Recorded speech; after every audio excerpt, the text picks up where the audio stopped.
Hello friends, welcome back to my YouTube channel HSC study point by SK. आज हम बात करेंगे process safety क्या होता है, प्रोसेस सेफ्टी में हजार्ड क्या है और उससे एग्जाम्पल क्या होते हैं उसके बारे में जानेंगे। तो यहाँ पे डिटेल हम सिर्फ ये जानेंगे कि प्रोसेस सेफ्टी में हजार्ड क्या होते हैं और उसके एग्जाम्पल क्या है। तो उसके बारे में चलिए हम देखते हैं। सबसे पहले देखेंगे कि प्रोसेस सेफ्टी में केमिकल हजार्ड्स भी आते हैं और केमिकल हजार्ड्स में अगर हम बात करें तो इसमें टॉक्सिक केमिकल भी आते हैं, जैसे कि क्लोरीन है, यहाँ पे देख रहे हैं। क्लोरीन क्या है? एक टॉक्सिक केमिकल है जिसका इस्तेमाल है जो वाटर ट्रीटमेंट के लिए किया जाता है और इसके कारण रेस्पिरेटरी इशू हो सकता है, यानी कि सांस लेने में प्रॉब्लम हो सकता है अगर इससे एक्सपोज हो गया तो। दूसरा है हाइड्रोजन सल्फाइड, जो कि एक टॉक्सिक केमिकल है जिसे H2S भी बोलते हैं। ये बाई प्रोडक्ट होता है ऑयल एंड गैस में कि जो रिएक्शन होते हैं उसके जो ऑपरेशन होते हैं उस समय ये बाई प्रोडक्ट निकलता है।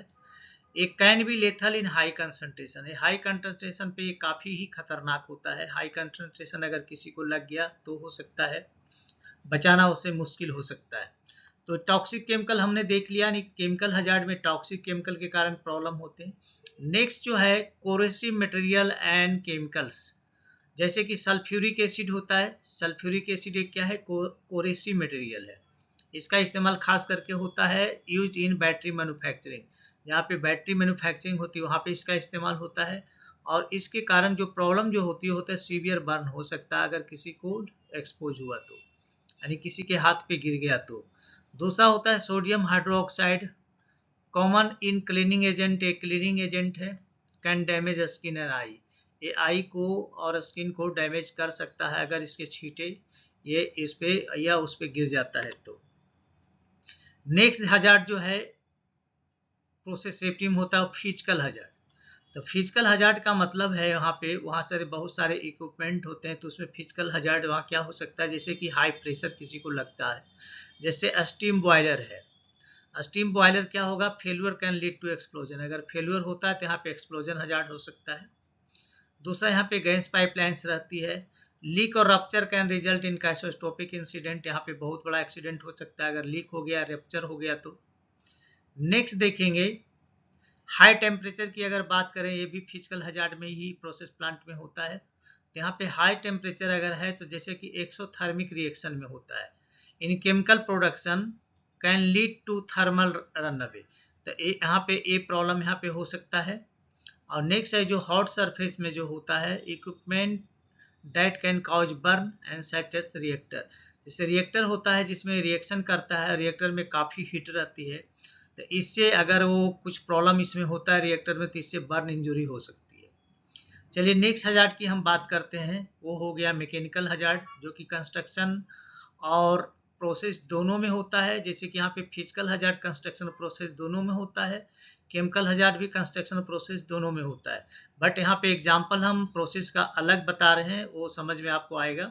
जैसे यहाँ पे मैकेनिकल हजार्ड में हो गया तो मैकेनिकल हजार्ड का अगर हम बात करें तो इक्विपमेंट फेल्यूर, अगर इक्विपमेंट फेल्यूर होता है जैसे कि कोई पंप है और पंप फेल्यूर हो गया यानी माल फंक्शन है, कैन लीड टू स्पिल, अगर इसमें माल फंक्शन होता है मतलब कुछ भी प्रॉब्लम आता है तो यहाँ पे स्पिल होगा, या लीक ऑफ हजार्डस सब्सटेंस या हजार्डस सब्सटेंस का लीकेज यहाँ पे हो जाएगा। अगर हम हीट एक्सचेंजर की बात करें तो यहाँ इसमें failure can result in over heating and system breakdown, तो अगर ये फेल होता है तो यहाँ पे ओवर हीटिंग हो जाएगा और सिस्टम ब्रेकडाउन हो सकता है। अब जैसे इसका दूसरा पार्ट में हम देखते हैं मूविंग पार्ट, ये भी मैकेनिकल हजार्ड का ही पार्ट है। तो इसमें जैसे कि कन्वेयर बेल्ट हो गया, conveyor belt risk of entanglement और इंजुरी, इसमें फंसने का डर है और इंजुरी होने का डर है। अब हम इसकी रोटेटिंग मशीनरी की अगर बात करें तो प्रोसेस प्लांट में बहुत सारे रोटेटिंग मशीनरी होते हैं, कैन कॉज सीरियस इंजुरी, जिसके कारण सीरियस इंजुरी हो सकता है if safety guards are not in place, अगर सेफ्टी गार्ड वहाँ पे लगा हुआ नहीं है तो अभी हमने यहाँ पे देखा chemical hazard, physical hazard, mechanical hazard. और आगे देखते हैं इन्वायरमेंटल हजार्ड में क्या होगा। इन्वायरमेंटल हजार्ड में अगर जैसे कि स्पिल हो गया या रिलीज हो गया कोई भी केमिकल का, जिसे केमिकल स्पिल देख लेते हैं। तो accident release during loading unloading operation, जब लोडिंग और अनलोडिंग ऑपरेशन होता है तो उस समय है जो केमिकल स्पिल हो सकता है और जिसके कारण मेजर इश्यू हो सकते हैं। अब देखेंगे ऑयल स्पिल्स है, ऑयल स्पिल्स में from tanker accident and pipeline leak, तो कभी जब टैंकर जब रोड पे जाती है, जब वो उसको कैरी करता है मटेरियल को, ऑयल को, तो उस समय टैंकर का एक्सीडेंट होने के कारण भी यहाँ पे स्पिल हो सकता है, या पाइपलाइन में लीक हो जाने के कारण भी स्पिल हो सकता है। तो ये हो गया इन्वायरमेंटल हजार्ड। इन्वायरमेंटल हजार्ड का दूसरा जो पार्ट है वो है एयर एमिशन। एयर एमिशन का मतलब हुआ कि जैसे कि वोलेटाइल कम ऑर्गेनिक कंपाउंड जो रहते हैं emitted from solvent and coating, तो जो सोलवेंट होता है या जो कोटिंग जो किया रहता है उससे निकलता है। और उसके बाद पार्टिकुलर जो मैटर हुआ, particulate matter release during the manufacturing process, तो मैन्युफैक्चरिंग प्रोसेस जब होता है तो उसके दौरान निकलता है। चलिए नेक्स्ट जो हजार्ड देखते हैं वो है fire and explosion hazard.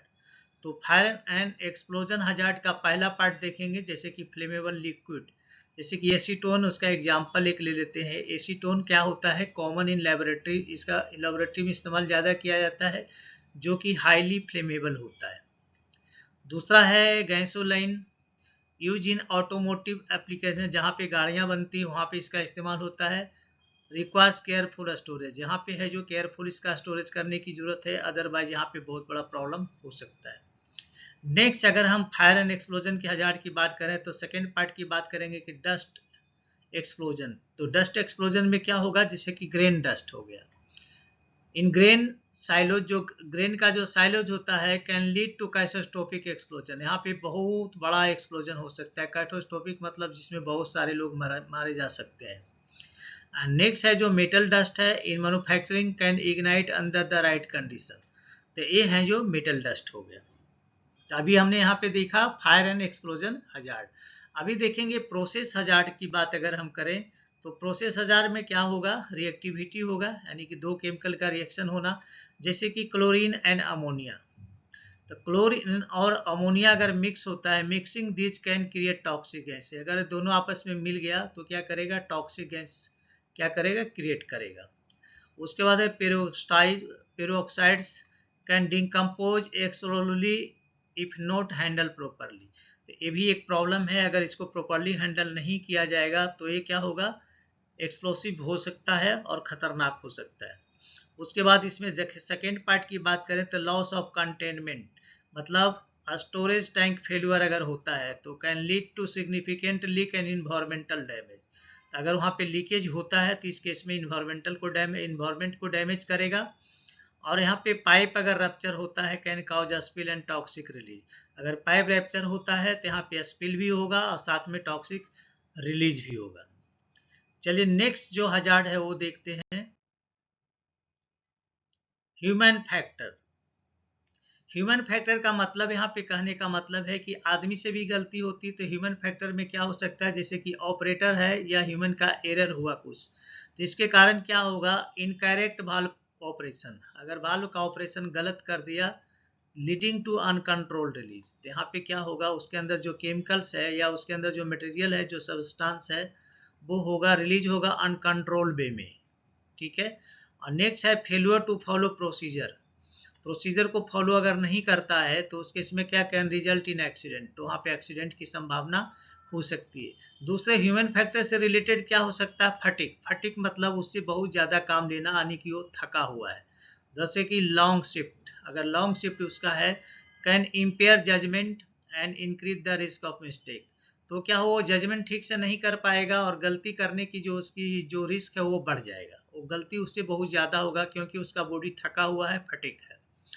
Insufficient break, अगर सब उसको ब्रेक नहीं मिलता है तो उस केस में क्या होगा, लीडिंग टू रिड्यूस फोकस, वो फोकस काम पे नहीं कर पाएगा, एंड इंक्रीज एरर रेट्स, और वो गलतियां ज़्यादा करेगा। तो ये हो गया ह्यूमन फैक्टर, ये भी एक हजार्ड है। नेक्स्ट जो देखेंगे वो है इलेक्ट्रिकल हजार्ड। इलेक्ट्रिकल हजार्ड में क्या देखेंगे, इलेक्ट्रिकल हजार्ड जैसे फॉल्टी इक्विपमेंट है वहाँ पर अगर इस्तेमाल हो रहा है, तो जैसे वायरिंग इशू है, सपोज वायरिंग इशू है, can cause short circuit and fires, तो वायर में इशू है तो यहाँ पे इसके कारण शॉर्ट सर्किट हो सकते हैं, फायर्स भी हो सकते हैं। इम्प्रॉपर ग्राउंडिंग, ग्राउंडिंग ठीक से नहीं किया हुआ तो इस केस में क्या होगा, can lead to electrical shock, यहाँ पे इलेक्ट्रिकल शॉक उसको लग सकते हैं। अभी दूसरा पार्ट देखेंगे, स्टैटिक इलेक्ट्रिसिटी। स्टैटिक इलेक्ट्रिसिटी का मतलब होता है फ्लेमेबल लिक्विड जो है can ignite from static discharge during transfer, यहाँ पे जब भी कोई फ्लेमेबल लिक्विड अगर ट्रांसफर हो रहा है और उस समय अगर स्टैटिक इलेक्ट्रिसिटी जनरेट हो जाता है तो जिसके कारण वो क्या हो सकता है, वो फ्लेमेबल लिक्विड को इग्नाइट कर देगा और वहाँ पे भयंकर आग लग सकती है।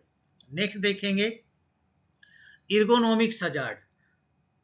तो इर्गोनॉमिक्स हजार्ड में हम देखेंगे इर्गोनॉमिक्स हजार्ड क्या है, जैसे कि पुअर वर्क स्टेशन डिजाइन, जहाँ पे काम कर रहा है वो वर्क स्टेशन डिजाइन सही नहीं, तो जैसे इम्प्रॉपर हाइट अगर इक्वल नहीं है तो इस केस में leading to repetitive strain injury, तो उसके कारण उसको झुक के काम करना पड़ेगा, तो जिसके कारण उसको स्ट्रेन इंजुरी हो सकता है, क्योंकि रिपीटेड झुक के काम करना पड़ रहा है कंटिन्यूअस, तो वहाँ पे स्ट्रेन इंजुरी हो सकता है।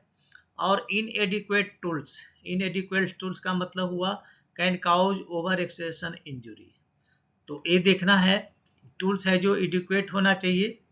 उसके बाद हम अगर एर्गोनॉमिक हजार्ड की बात करें तो मैनुअल हैंडलिंग अगर कर रहे हैं, लिफ्टिंग हैवी ड्रम्स, अब हैवी ड्रम्स को अगर उठाओगे without proper equipment can cause back injury, तो यहाँ पे हैवी ड्रम्स है तो उसको किसी इक्विपमेंट के थ्रू उठाना चाहिए, अगर उसका इस्तेमाल ना करके अगर बाई मैन द्वारा किया जाता है तो उसको बैक इंजुरी हो सकती है। And carrying materials improper technique can lead to musculoskeletal disorder, तो अगर हैवी लोड है और उसको उठाया जा रहा है इम्प्रॉपर टेक्निक के थ्रू, तो जो आदमी काम कर रहे हैं उसको मस्कुलोस्केलेटल डिसऑर्डर हो सकता है। नेक्स्ट देखते हैं ट्रांसपोर्टेशन हजार्ड। तो ट्रांसपोर्टेशन हजार्ड में यहाँ पे क्या देखेंगे, मटेरियल का ट्रांसपोर्टेशन होता है पाइपलाइन के थ्रू या फिर ट्रक के थ्रू, तो ट्रांसपोर्टिंग हजार्ड मटेरियल्स यहाँ पे हो गया, तो ये ट्रांसपोर्टेशन हजार्ड में आएगा। जैसे कि टैंक जो ट्रक होता है जिसके थ्रू है जो लिक्विड पार्ट या केमिकल्स एक जगह से दूसरी जगह पहुंचाए जाते हैं, तो इसके कारण क्या हो सकता है, risk of spills during loading unloading, तो लोडिंग एंड अनलोडिंग करने वक्त जो है वहाँ पे स्पिल का रिस्क रहता है। और अगर पाइपलाइन की बात करें तो रिस्क ऑफ लीक और रप्चर ड्यूरिंग ट्रांसपोर्टेशन, तो जिस समय हम पाइपलाइन के थ्रू मटेरियल को एक जगह से दूसरे जगह उसको भेजते हैं तो उस समय वहाँ पे लीक हो सकता है या पाइपलाइन फट सकते हैं, जिसके कारण भी वहाँ पे एक्सीडेंट हो सकता है। तो अभी दोस्तों अभी आपने देखा कि प्रोसेस सेफ्टी में कौन कौन से हजार्ड होते हैं और उसके एग्जाम्पल के साथ मैंने आपको यहाँ पे बताए। तो चलिए मैं आपसे यहाँ पे रिक्वेस्ट करूँगा, अगर आप हमारे चैनल पे नए हैं तो प्लीज़ चैनल को सब्सक्राइब करें, दोस्तों में ज़रूर शेयर करें और बेल आइकन को ऑल पे सेट कर दें ताकि हमारे जितने भी वीडियो रिलीज हो उसका नोटिफिकेशन आपको टाइम से मिले। तो चलिए मिलते हैं आपसे नेक्स्ट वीडियो में, तब तक के लिए जय हिंद, वंदे मातरम।